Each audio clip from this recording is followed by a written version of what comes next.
नमस्कार दोस्तों, आज हम हैं बोध गया, उस स्थान पर जो विश्व विख्यात है महात्मा बुद्ध के ज्ञान प्राप्ति के स्थान पर।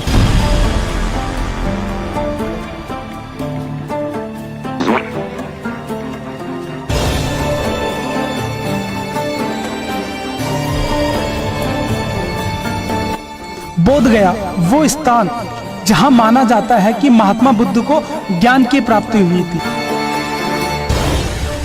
बोध गया वो क्षेत्र जहां एक नए धर्म की नींव पड़ी थी।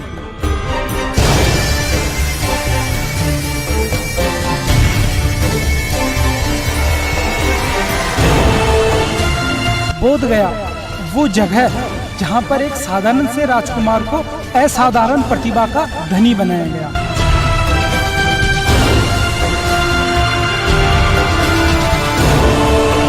हाँ, आज हम हैं बोध गया बिहार के उस पीपल के वृक्ष के पास जहां पर कहा जाता है कि महात्मा बुद्ध जी को ज्ञान प्राप्ति हुई। तो आइए जानते हैं कि महात्मा बुद्ध को जो ज्ञान प्राप्त हुआ वो शास्त्रानुकूल है या कुछ और है।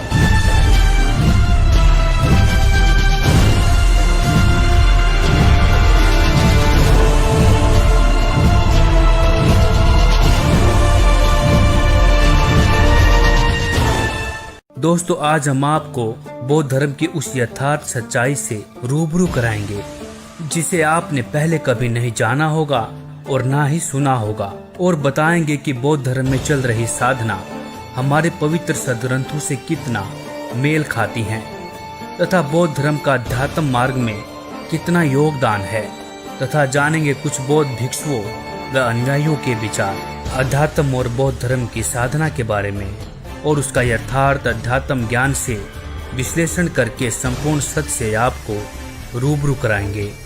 आइए सबसे पहले रूबरू करवाते हैं कुछ बौद्ध भिक्षुओं और अनुयायियों के मिले जुले ज्ञान से। क्या महात्मा बुद्ध जी ने कोई गुरु बनाया था?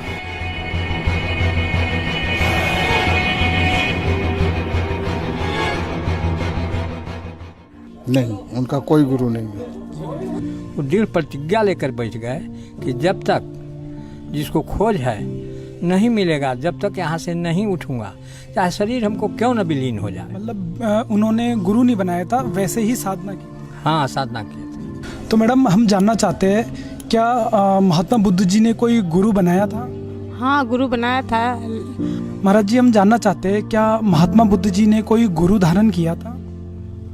गुरु धारण किए थे, मगर जब यहाँ पे बुद्ध आए थे तो बुद्ध बन के नहीं आए थे, राजकुमार सिद्धार्थ बन के आए थे।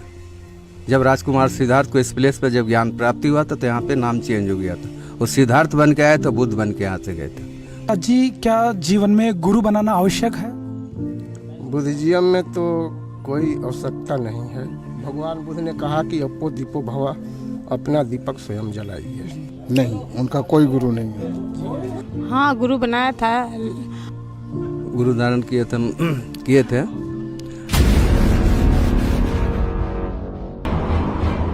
क्या बिना गुरु के साधना करने से निर्वाण मोक्ष मिल सकता है?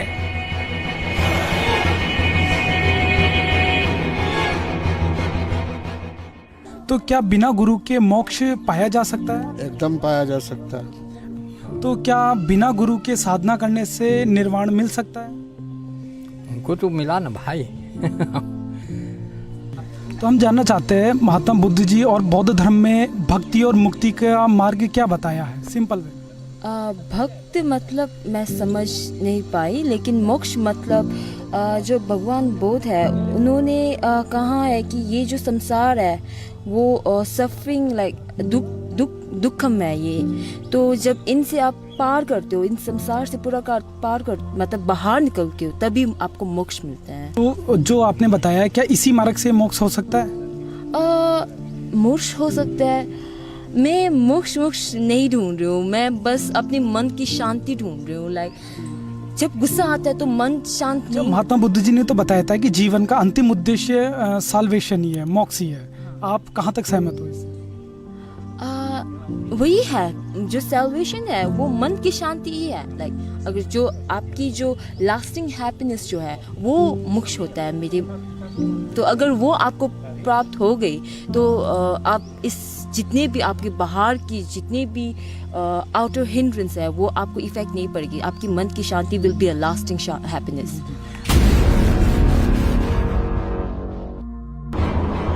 क्या महात्मा बुद्ध जी द्वारा बताया गया मुक्ति मार्ग सदग्रंथों से प्रमाणित है?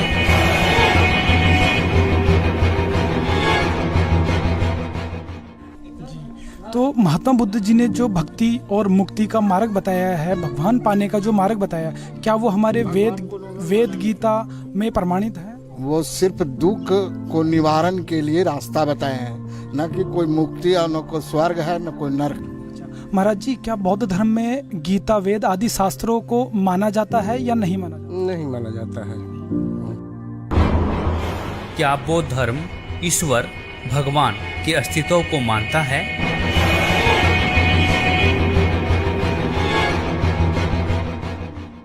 तो क्या महात्मा बुद्ध और बौद्ध धर्म भगवान के अस्तित्व को मानते हैं? नहीं, भगवान को अस्तित्व को नहीं मानते। जो भी है इसी जन्म में दुख के निवारण के लिए आपको अपना जो है से भक्ति करना है और विपासना करना है, चित्त को शांत करना है। क्या बौद्ध धर्म परमात्मा के अस्तित्व को स्वीकार करता है? जी, बौद्ध धर्म परमात्मा का अस्तित्व को तो स्वीकार, भगवान तो है, लेकिन ध्यान साधना करने से एकाग्र होगा, चित्त शांत होगा तो भगवान का अपने दर्शन होता है। बौद्ध धर्म ईश्वर के अस्तित्व को नकारता है, आपका कहने का तात्पर्य है? जी, भगवान बुद्ध ने, और यह हमारे ग्रंथों में भी बहुत जगह पाया गया है जिसमें भगवान बुद्ध ने ईश्वर की अस्तित्व को खंडन किया कि ईश्वर का, जैसे भगवान बुद्ध ने कहा, जब मैं परम सत्य की खोज में पूरे ब्रह्मांड में विचरण किया तो मुझे एक ऐसा तत्व नहीं मिला जहाँ जिसे लोग ईश्वर कहते हैं और जिसने मनुष्य की विधाता को बनाया है या मनुष्य का भाग्य को बनाया है, क्योंकि भगवान बुद्ध ने कहा है कि मनुष्य अपना भाग्य खुद ही बनाते हैं। क्या विचार है आत्मा परमात्मा के बारे में बौद्ध धर्म का? आत्मा परमात्मा के में उन्होंने अधम माने हैं, कोई धम है ये नहीं है। आत्मा परमात्मा नाम चीज का बुद्धिज्म में कुछ है ही नहीं, जो है स्वयं है। अत दीपो भव का मतलब होता है कि आप अपना दीपक, आप जैसा कीजिएगा वैसा मिलेगा। तो क्या जीव खुद ही ईश्वर है? जीव खुद ईश्वर नहीं है, उसको खोजना पड़ता है। ईश्वर में क्या, सुख प्राप्ति, इसी जन्म में जो है से निर्वाण की प्राप्ति। बुद्धिज्म में निर्वाण का बहुत महत्व दिया गया है, जो अच्छा से मुक्ति मिल जाए, सुख संपन्न, बस। क्या आप मानते हो कि दुनिया में कोई भगवान है? भगवान तो दुनिया में है, मतलब भगवान तो है, लाइक एब्सोल्युटली है, लेकिन ये नहीं मानते कि भगवान है। भगवान तो लाइक हर जगह है। अच्छा महाराज जी, भगवान कौन है? भगवान अपने, भगवान कोई नहीं, अपने आप है। आप जैसा कीजिएगा, जैसा चाहिएगा वैसा होगा। मतलब इस संसार में भगवान का कोई अस्तित्व नहीं है ना उनके बुद्धिज्म में जो है स्वयं मनी, मन और चित्त, रूप और नाम, यही दो चीज दिए हैं। यही दो चीज धरती पे रह भी जाता है, रूप और नाम। अब जैसे हम मर गए, भगवान बुद्ध मर गए, लेकिन उनका रूप और नाम अभी अमर है। जी, बौद्ध धर्म परमात्मा का अस्तित्व को तो स्वीकार, भगवान तो है। तो बौद्ध धर्म ईश्वर के अस्तित्व को नकारता है, आपका कहने का तात्पर्य है? जी, भगवान बुद्ध ने, और यह हमारे ग्रंथों में भी बहुत जगह पाया गया है जिसमें भगवान बुद्ध ने ईश्वर की अस्तित्व को खंडन किया है। भगवान तो दुनिया में है, मतलब भगवान तो है, लाइक एब्सोल्युटली है, लेकिन ये नहीं मानते कि भगवान है। भगवान तो लाइक हर जगह है। क्या बौद्ध धर्म शास्त्रों के अस्तित्व को स्वीकार करता है या नकारता है?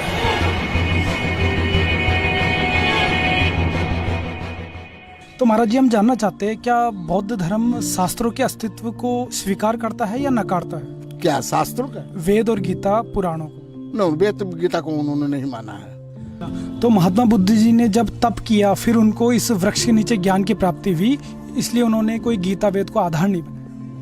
हाँ, उन्होंने जो भी बनाए खोजे वो अपने आप से खोजे, और विपासना के माध्यम से खोजे, ध्यान के माध्यम से खोजे, और शील संपन्न के माध्यम से खोजे। मेडिटेशन में किसका ध्यान लगाते हैं?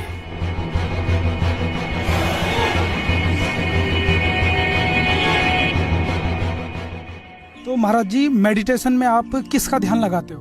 मेडिटेशन में कुछ अपने खाली श्वास पे ध्यान देना है, किसी का कोई ध्यान नहीं लगना है। बस कैसे आ रहा है कैसे जा रहा है उसी को ध्यान देना है। श्वास आ रही है कस के आ रही है, कितना तीव्र है कितनी गति है, इसी को ध्यान देते देते देते देते इसका 4 सीढ़ी होती है, 4 सीढ़ियाँ। तो हम आपसे जानना चाहते हैं कि जो मेडिटेशन होता है, ध्यान होता है, तो उस ध्यान में किसका ध्यान लगाया जाता है? साधना जिसको कहते हैं, बैठकर मेडिटेशन करते थे, सांस लेते थे और सांस छोड़ते थे, कहीं का कोई चिंतन नहीं करते थे, ध्यान में लीन थे। हम आपसे जानना चाहते हैं कि आप जो मेडिटेशन करते हो तो मेडिटेशन में आप किस भगवान का ध्यान करते हो या किस चीज़ का ध्यान लगाते हो? हम मेडिटेशन मैत्री ध्यान का करते हैं। तो मैं पूछना चाहता हूँ कि जो आप मेडिटेशन करते हो उसमें आप किसका ध्यान लगाते हो? उसमें अभी अगर सबसे फंडामेंटल जो आप बोलेंगे, सबसे बेस फंडामेंटल वो आनापाना सती कहते हैं, जिसके सांसों पर हम लोग ध्यान देते हैं। तो इसके बाद ये शुरुआती होता है, सबसे मतलब आपका बेस फंडामेंटल होता है। इसके बाद उसका लेवल बढ़ते जाता है। तो मतलब आप किसी भगवान का ध्यान नहीं करते मेडिटेशन? नहीं, हम जैसे कि अभी सांस लेते तो सांसों पर ध्यान देते हैं कि सांस आ रहा है जा रहा है, तो उस पर ध्यान जाता है हम लोग। अच्छा, मेडिटेशन में आप श्वासों पर ध्यान देते हैं तो उसके साथ कोई मंत्र का जाप करते हैं या केवल श्वासों पर ध्यान देते हैं? सांसों पर ध्यान देते हैं। और हमारे शरीर में होने वाली क्रिया जो हो रही है, गर्माहट हो रही है या अभी ठंडा लग रहा है, अभी गर्म लग रहा है, अभी दुख हो रहा है, अभी सुख आ रहा है, उन सब पर हम लोग ध्यान देते हैं। महाराज जी, हम जानना चाहते हैं क्या भक्ति साधना में तप करना, व्रत करना या मेडिटेशन करना आवश्यक होता है? बुद्धिज्म में तप करना आवश्यकता नहीं है। बुद्धिज्म में विपස්සना का महत्व दिया गया है। पहला विपස්සना आनापान, उससे एक दूसरा है सतीपान, तीसरा है सती पठान और चौथा है समाधि। ये 4 समाधि के माध्यम से ज्ञान प्राप्त किया जाता है। महाराज जी, मेडिटेशन में आप किसका ध्यान लगाते हो? मेडिटेशन में जो आनापान स्मृति है, जो श्वासा पर पहला यहाँ से स्टार्ट होता है। अच्छा, तो महाराज जी मेडिटेशन करने में क्या अनुभूति होती है? चित्त शांत होती है। चित्त शांत जब हो गया तो आपको हर तरफ से ज्ञान की प्राप्ति अनुभूति होगी, सुख की अनुभूति होगी। ये मेडिटेशन करने से, अपने सांसों पर ध्यान करने से, 4 जो बताए ना 4 सीढ़ी, मैं भी बताया इन्होंने भी बताया, वो 4 सीढ़ी पार करते करते अपने आप जो है कि शांति का अनुभूति मिलेगा। तो आप मेडिटेशन में किस गॉड का ध्यान करते हो? मेडिटेशन मतलब गॉड को ये ध्यान करना नहीं होता है। मेडिटेशन में भी कई तरह की होती है। तो मोस्टली मैं जो मेडिटेशन करती हूँ, मैं ये करती हूँ कि मैंने आज क्या किया है। तो लाइक मैं अपनी मतलब मैंने जो अपना कर्म है उसके ऊपर मैं रिफ्लेक्ट करती हूँ मोस्टली।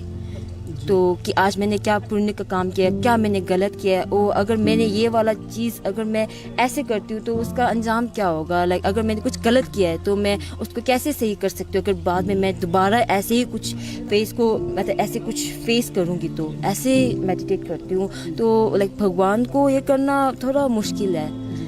सांसों पर ध्यान देना है कि हम सांस ले रहे हैं, जैसे इस तरह से पीछे पैर करके, या उसको बोलते हैं पद्मासन में बैठ के जो ऐसे कि विपස්සना करना, अपने ध्यानों पर केंद्रित करना, अपने मन को सांसों पर लाना। तो मेडिटेशन में आप भगवान का ध्यान करते हो? हाँ जी, बुद्ध भगवान का उनका मतलब स्टेचू के बारे में सोचते हैं, बुद्ध भगवान का ध्यान करते हैं। बुद्धिज्म में तप करना आवश्यकता नहीं है। साधना जिसको कहते हैं, बैठकर मेडिटेशन करते थे, सांस लेते थे और सांस छोड़ते थे, कहीं का कोई चिंतन नहीं करते थे, ध्यान में लीन थे। मेडिटेशन मतलब गॉड को ये ध्यान करना नहीं होता है। तो मेडिटेशन में आप भगवान का ध्यान करते हो? हाँ जी, बुद्ध भगवान का उनका मतलब स्टेचू के बारे में सोचते हैं, बुद्ध भगवान का ध्यान करते हैं। बौद्ध धर्म के अनुसार मोक्ष का मार्ग क्या है?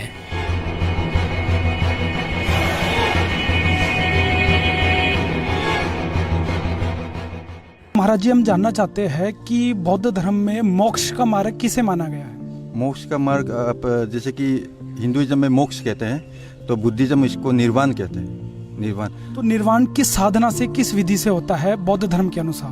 तो भगवान बुद्ध ने उसके लिए निर्वाण के लिए रास्ते दिखाए, जैसे कि हम कहते हैं अष्टांगिक मार्ग, जिसमें सम्यक दृष्टि होनी चाहिए, सम्यक वाचा होनी चाहिए, सम्यक सम्मा दिति, सम्मा संकल्प, सम्मा वाचा, सम्मा कमंतुक, सम्मा आजीवो, सम्मा व्यायामो, सम्मा सति, सम्मा समाधि, ये जो अष्टांगिक मार्ग कहते हैं, उस मार्ग पर चल के ही हम निर्वाण को प्राप्त किया जा सकता है। तो बौद्ध धर्म में मोक्ष का मार्ग क्या बताया है? यही साधना, ध्यान साधना, दान, इससे मोक्ष होगा। बौद्ध धर्म में भक्ति के लिए किसी मंत्र की आवश्यकता होती है या नहीं?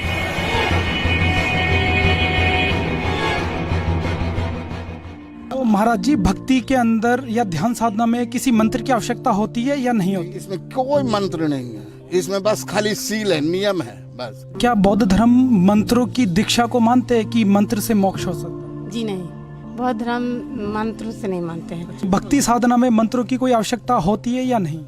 भक्ति साधना में मंत्रों का साधना होती है, इसमें कोई मंत्र नहीं है, इसमें बस खाली सील है, नियम है बस। भक्ति साधना में मंत्रों का साधना होती है। क्या बौद्ध धर्म में व्रत या तप करना आवश्यक है?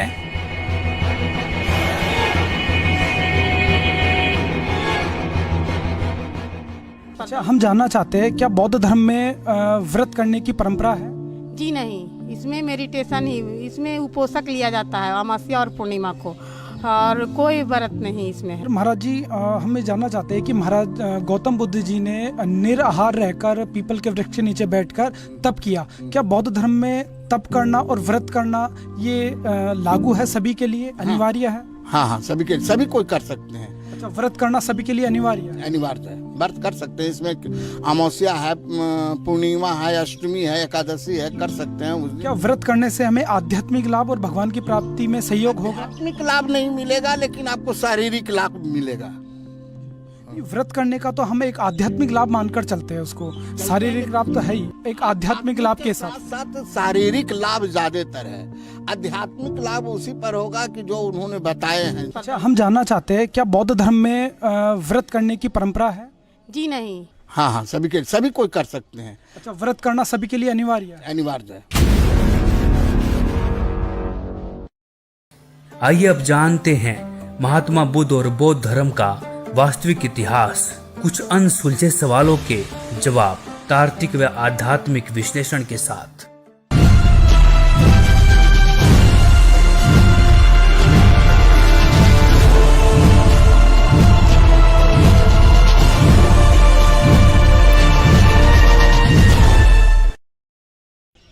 आज से लगभग 3000 साल पहले कपिलवस्तु नगरी के लुम्बिनी क्षेत्र में राजा शुद्धोधन के घर बालक बुद्ध का जन्म हुआ। राज परिवार में जन्म होने के कारण राजसी ठाट बाट में उनकी परवरिश हुई। उनके पिता ने उनको हर तरह के दुखों से दूर रखा था ताकि उनको राजसी ठाट बाट और सुख दे सके। लेकिन बचपन से ही महात्मा बुद्ध का मन यहाँ के राजपाट और परिवार में नहीं लगता था। वे अक्सर अकेले बैठे हुए देखे जाते थे।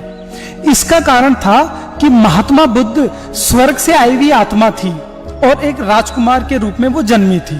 स्वर्ग में उन्होंने जो सुख सुविधा देखी थी, वो सुख सुविधा यहाँ उन्हें किसी राज परिवार या परिवार में या सुखों में उनको वो अनुभूति नहीं हुई। इस कारण से उनका मन यहाँ पर नहीं लगता था। 16 वर्ष की उम्र में यशोधरा से उनकी विवाह हुआ और एक संतान हुई। धीरे धीरे 29 वर्ष की आयु में वो सभी तरह के दुखों से मुक्ति पाने के लिए और भगवान पाने के लिए उन्होंने गृह त्याग कर दिया, जिसे बौद्ध धर्म में महाभिनिष्क्रमण कहा जाता है। गृह त्याग करने के बाद वे घूमते घूमते गया के बाहर जंगल में आ गए। यहाँ वे पीपल के वृक्ष के नीचे बैठ गए। महात्मा बुद्ध के जीवन में सबसे बड़ी विडंबना ये रही कि उन्होंने कोई आध्यात्मिक गुरु धारण नहीं किया। हालांकि उन्होंने सांख्य दर्शन की शिक्षा के लिए 2 गुरु बनाए थे, लेकिन आध्यात्मिक सतगुरु नहीं बनाया, जिस कारण से वे शास्त्र अनुकूल भक्ति मुक्ति और मंत्रों से विमुख रहे और उन्होंने गीता और वेदों के विरुद्ध मनमुखी साधना शुरू कर दी थी। वे वृक्ष के नीचे बैठकर उन्होंने हठ योग शुरू करा और निराहार रहकर तप करना शुरू किया। भूखे रहकर तप करने के कारण उनका शरीर अस्थि पिंजर शेष रह गया, मरणासन स्थिति उनकी आ गई थी। तब परमात्मा की प्रेरणा से एक सुजाता नाम की औरत ने उनके मुंह पर खीर लगाई।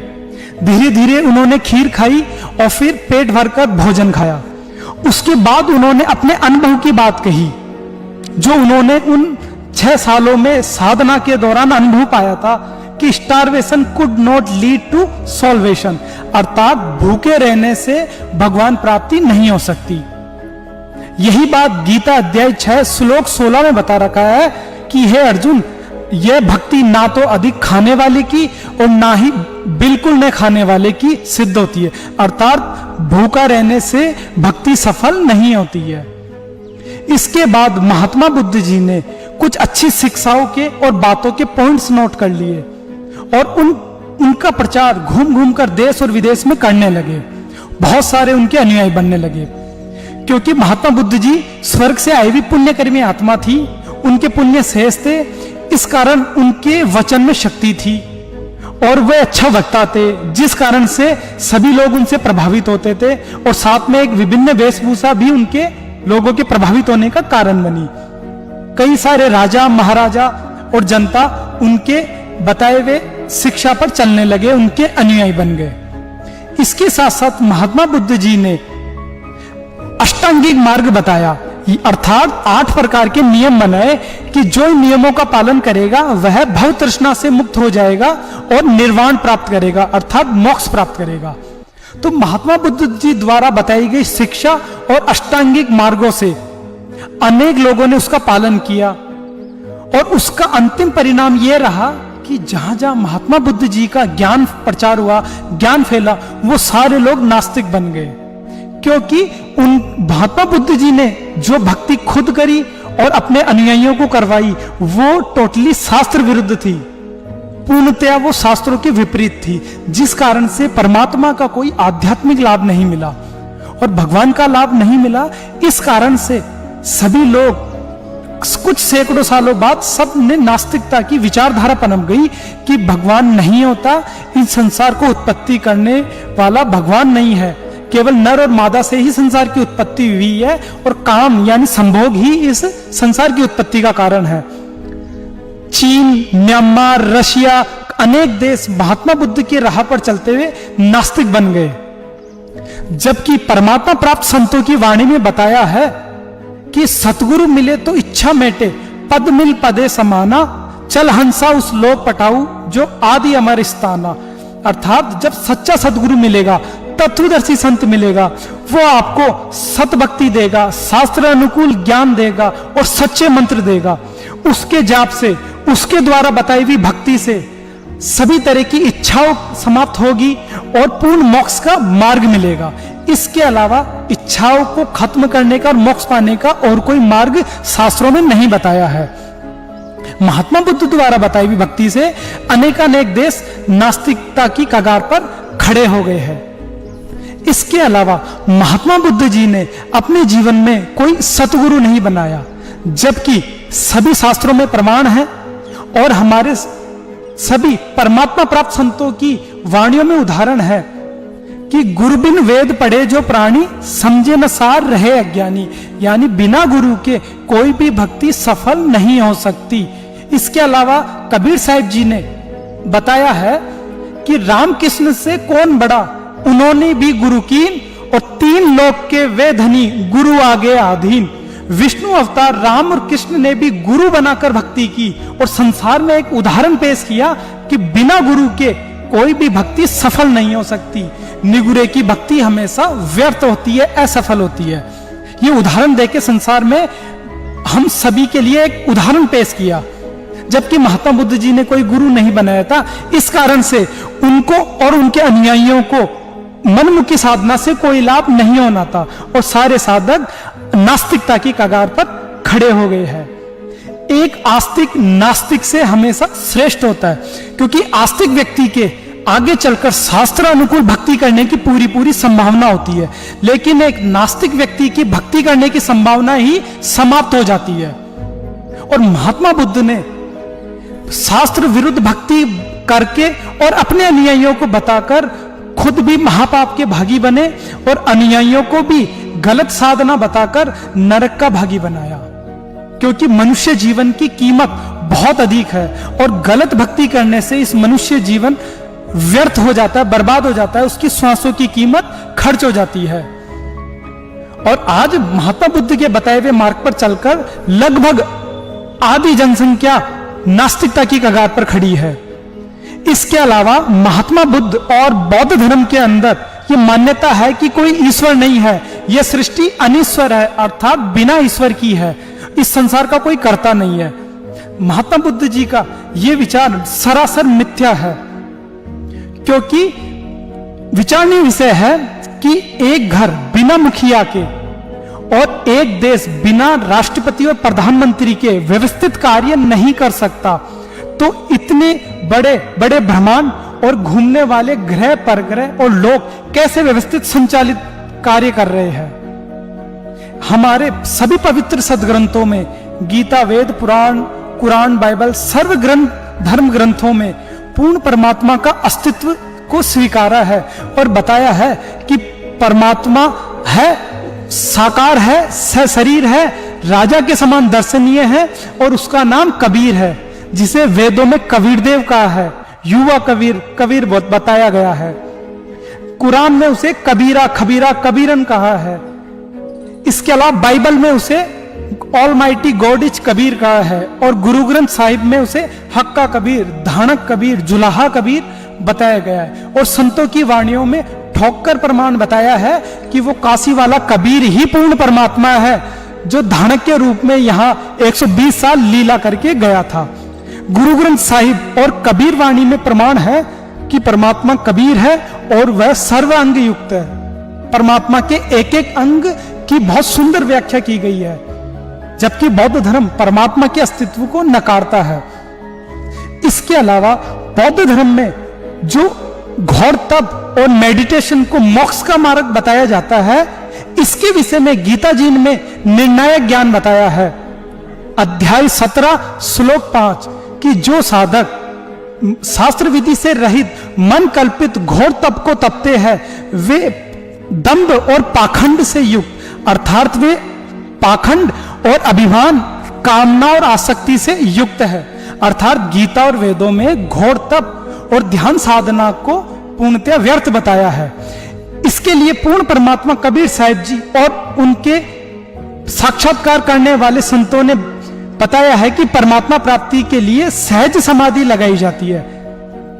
इसकी जानकारी केवल पूर्ण तत्वदर्शी संति बता सकता है। सहज समाधि की विधि क्या है?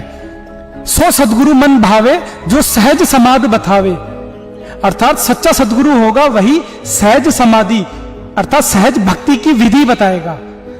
गीता अध्याय 3 श्लोक 6 से 8 में बताया है कि जो साधक हठ पूर्वक इंद्रियों को वश करके और तप करता है, उसे गीता जी में पूर्णतया व्यर्थ बताया है। और महात्मा बुद्ध जी ने गया में पीपल के वृक्ष के नीचे बैठकर शास्त्र विरुद्ध मनमुखी आचरण, मनमुखी पूजा और भक्ति विधि की थी, जिस कारण से उन्हें कोई आध्यात्मिक लाभ नहीं हुआ था।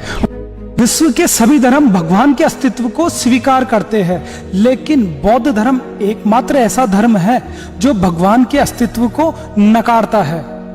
उनके अनुसार इस संसार का उत्पत्तिकर्ता कोई भगवान नहीं है। यह संसार बिना भगवान का है, अर्थात अनिश्वर है। नर और मादा से ही संसार की उत्पत्ति होती है, भगवान इस संसार का कर्ता नहीं है।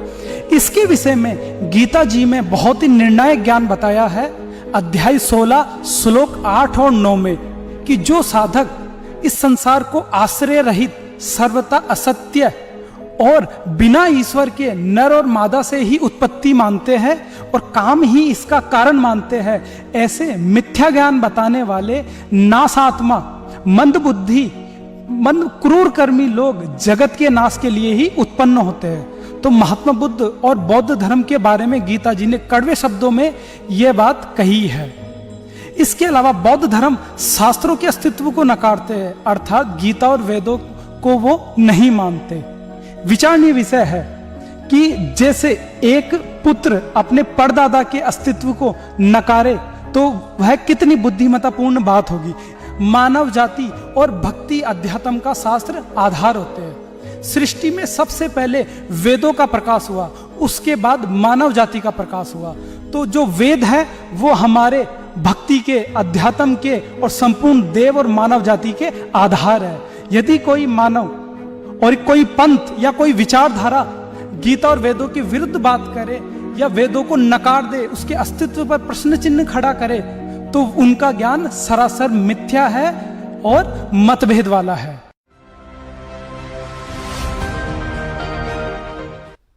अब महात्मा बुद्ध कौन था? ये स्वर्ग लोक से आया हुआ प्राणी था, पिछले पुण्यकर्मी प्राणी था, राजा का लड़का था। राज भी त्याग दिया क्योंकि वो सुख जो स्वर्ग में है यहाँ की किसी वस्तु में नहीं है, और जो सतलोक में है वो यहाँ के स्वर्ग में भी नहीं है। तो जो प्राणी जहां के सुख से कुछ प्रभावित होता है तो उसने उस आधार से राज त्याग दिया। तो उस सुख की तलाश में ये निकला घर से स्वयंभू, कोई संत मिला नहीं, अपनी मर्जी से, पिछले अभ्यास से, पिछले पुण्य के प्रभाव से इसने अपने आप ही हठ योग करना शुरू कर दिया, जो ये पहले किया करते हैं। हठ योग करने से इसने आहार भी त्याग दिया। गया के अंदर एक वट वृक्ष के नीचे बैठ कर इसने साधना की महीनों तक। इसके प्राण जाने को हो गए, अस्थि पिंजर सूख गया। एक माई ने इसके मुख के खीर खार लगा दी, धीरे धीरे तो चाटने लगा। तीसरे दिन इसने आंख खोल दी और फिर पेट भर अन्न खाया। उसके बाद इसने अपना अनुभव सुनाया। वेदों और गीता को आधार नहीं रखा। इसने बना दिया विधान के starvation could not lead to solution, कि भूखा मरने से भगवान प्राप्ति नहीं हो सकती। बस इतना ही विधान पाया इसने इतने दिन डरे ढोकर। अंत में इसने फिर इसके वचनों में इतना प्रभाव था, बहुत से श्रद्धालु इसके अनुयायी बन गए, कई राजा लोग इसके अनुयायी बन गए। अहिंसा मत करो, किसी को दुख ना दो, ये नियम बना दिए। लेकिन जो नियम आत्म कल्याण का था उसके पास था नहीं। इनके वचनों से प्रभावित होकर लाखों व्यक्ति इनके साथ हो लिए, और उनके द्वारा बताई गई भक्ति विधि से आध्यात्मिक लाभ न होने से अब महात्मा बुद्ध के अनुयायियों ने यही मान लिया कि भगवान कहीं नहीं है। पूरा चीन नास्तिक हो गया। विश्व की आधी आबादी लगभग चीन के अंदर बताते हैं, और वो सारा नास्तिक, क्योंकि महात्मा बुद्ध का अनुयायी था। पूरा रूस नास्तिक। तो कहने का भाव ये है पुण्यात्माओं, अब काल का जहां भी दाव लगा इसने कसर नहीं छोड़ रखी। अरे देखना भगवान की लीला, अपनी प्यारी आत्माओं को कैसे ग्रहण करेगा। तो परमात्मा आकर के हमें याद दिलाते हैं कि तुम्हें जो मार्ग मिला है और जो तुम्हें ज्ञान प्राप्त हुआ है ये कोरा अज्ञान है, और जो साधना की विधि तुमने प्राप्त है ये मोक्षदायक नहीं है। दोस्तों, आज आप इस कड़वी सच्चाई से रूबरू हुए कि बौद्ध धर्म में चल रही भक्ति व साधना पवित्र शास्त्रों के विपरीत है। महात्मा बुद्ध जी द्वारा बताया गया मुक्ति मार्ग सदग्रंथों में प्रमाणित नहीं है, और न ही उनके द्वारा बताई गई साधना से निर्वाण प्राप्त किया जा सकता है। और इस यथार्थ सच्चाई को जाना कि भक्ति मार्ग में बिना गुरु के साधना व्यर्थ होती है। महात्मा बुद्ध जी ने बिना गुरु के साधना की तथा निगुरी प्रथा चलाई एवं पवित्र वेद शास्त्र के विपरीत साधना ही आगे प्रचलित कर दी, जिसका नकारात्मक परिणाम यह है कि चीन और रूस जैसे अनेक देश नास्तिक हो चुके हैं। सभी बौद्ध धर्म के अनुयायियों से हमारा विनम्र निवेदन है कि यह मनुष्य जीवन बहुत ही अनमोल है। मनुष्य जीवन में ही भक्ति करके भगवान को पाया जा सकता है और दुखों से पूर्णतः मुक्त होकर मोक्ष पाया जा सकता है। इसीलिए शास्त्र विपरीत मनमानी साधना करके इस अनमोल मनुष्य जन्म को व्यर्थ ना गंवाए। शास्त्र विरुद्ध साधना करने से मनुष्य जीवन सफल नहीं हो पाता है, ना दुखों से मुक्ति मिलती है और ना ही मोक्ष की प्राप्ति होती है। 184 और जन्म मरण के दीर्घ रोग से पूर्णतः छुटकारा पाने की वास्तविक भक्ति विधि वर्तमान में केवल संत रामपाल जी महाराज बता रहे हैं, जो परमेश्वर कबीर साहिब के पूर्ण अवतार हैं। उनके द्वारा बताई गई भक्ति साधना शास्त्रों से प्रमाणित है व पूर्ण मोक्षदायक है।